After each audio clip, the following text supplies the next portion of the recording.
जिस पुत्र ने युद्ध से पहले अपना शीश चढ़ा दिया, जिसने युद्ध भूमि पर कदम भी नहीं रखा, फिर भी उसका बलिदान पूरे युद्ध से बड़ा हो गया। महाभारत के युद्ध से पहले जब समूचा आर्यावर्त 2 भागों में बढ़ चुका था, तब एक ऐसा योद्धा भी था जो न पांडवों की सभा में बैठा था और न कौरवों के दरबार में दिखाई देता था। उसका नाम था इरावन। इरावन का जन्म न किसी राजमहल में हुआ, न किसी राजसभा की घोषणा के साथ। उसका जन्म हुआ नागलोक में। जब अर्जुन वनवास के समय गंगा तट के समीप पहुँचे थे, तभी नागकन्या उलूपी ने उन्हें देखा। उलूपी साधारण नहीं थी, वह नागराज की पुत्री थी। तप, विद्या और युद्ध कला में निपुण उलूपी ने अर्जुन को बचाया और नियति ने दोनों को बांध दिया। पर यह मिलन स्थायी नहीं था। अर्जुन को आगे बढ़ना था, धर्म युद्ध की ओर। उलूपी ने एक पुत्र को जन्म दिया जिसका नाम था इरावन। इरावन पांडवों के बीच नहीं पला। उसने इंद्रप्रस्थ की चकाचौंध नहीं देखी। उसने नागलोक की गहराइयों में संयम, तप और युद्ध सीखा। नागों की परंपरा में शक्ति से पहले त्याग सिखाया जाता था। इरावन को बचपन से बताया गया, तुम अर्जुन के पुत्र हो, पर तुम्हारा जीवन केवल तुम्हारा नहीं है। उसके भीतर प्रश्न उठते थे, क्या वह पांडव है या नागवंशी, या फिर केवल एक छाया। जब कुरुक्षेत्र में युद्ध की घोषणा हुई तो यह समाचार नागलोक तक पहुंचा।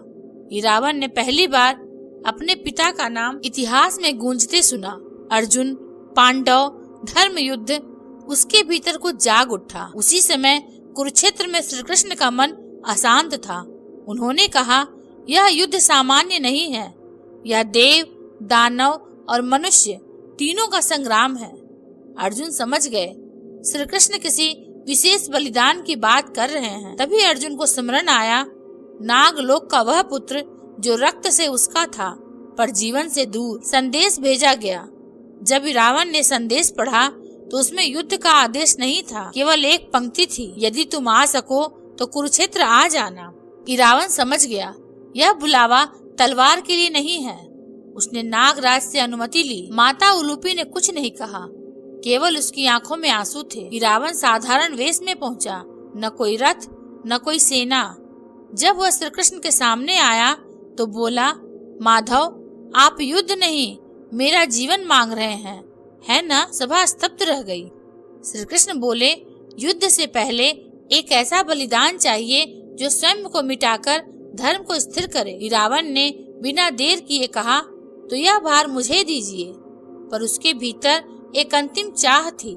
जिस पुत्र ने युद्ध से पहले अपना शीश चढ़ा दिया और जिसके बिना महाभारत की विजय अधूरी थी। इरावन ने जब बलिदान स्वीकार किया तो उसका स्वर स्थिर था, पर वह मानव था और मनुष्य की तरह उसके भीतर एक अधूरी कामना थी।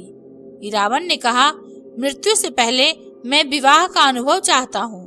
मैं नहीं चाहता कि मेरी आत्मा अधूरी इच्छा के साथ जाए। सभा मौन हो गई। कौन अपनी पुत्री एक ऐसे पुरुष को देगा जो अगली सुबह मर जाएगा? श्री कृष्ण मुस्कुराए। वह मुस्कान वही थी जो केवल लीला से पहले आती है। उन्होंने कहा, यदि कोई नहीं तो मैं स्वयं। श्री कृष्ण ने मोहिनी रूप धारण किया। वह रूप इतना सुंदर था कि देवता भी निहारते रह गए। उस रात कुरुक्षेत्र ने युद्ध नहीं, एक विचित्र विवाह देखा। सुबह होते ही मोहिनी ने विधवा का वेश धारण किया। उसका विलाप इतिहास का सबसे मौन विलाप था। इरावन यज्ञ वेदी पर बैठा, न भय न पछतावा। उसने केवल कहा, यदि मेरा रक्त धर्म की नींव बन सकता है तो मेरा जीवन सफल है। तलवार उठी। एक क्षण में एक पुत्र का शीश युद्ध से पहले अर्पित हो गया। इरावन ने खुद को बलिदान कर दिया। जब युद्ध समाप्त हुआ, धर्म जीता, पर इतिहास ने इरावन का नाम बहुत धीमे स्वर में लिखा।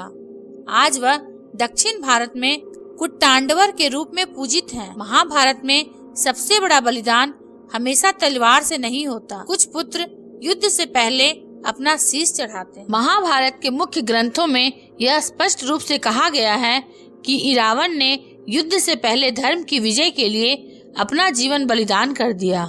उसका यह बलिदान युद्ध की नींव बना। पर व्यास महाभारत में यह उल्लेख नहीं मिलता कि उसका कटा हुआ शीश युद्ध देख रहा था।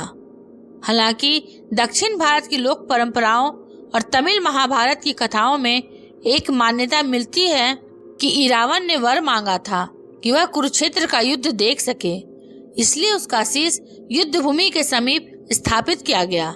यह मान्यता शास्त्रीय नहीं, लोक कथात्मक है, पर इसका भाव अत्यंत गहरा है, क्योंकि इसका अर्थ यह नहीं कि एक शीश देख रहा था, बल्कि यह कि उसका बलिदान युद्ध से पहले हुआ। उसका त्याग पूरे युद्ध का मौन साक्षी बन गया। इतिहास उसका नाम भले धीमे लिखे, पर धर्म जानता है कुछ पुत्र युद्ध लड़ने नहीं आते, वे युद्ध को सही दिशा देने आते हैं।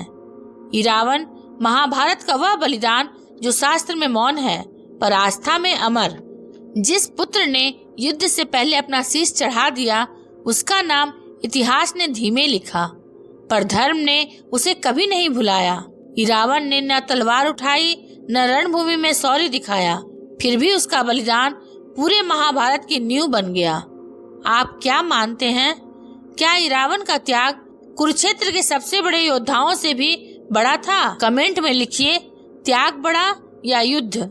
और अगर आप चाहते हैं महाभारत की ऐसी ही अनकही, गहरी और सच्ची कथाएं, तो चैनल को सब्सक्राइब जरूर करें, क्योंकि यहाँ युद्ध नहीं, धर्म की असली कहानी कही जाती है।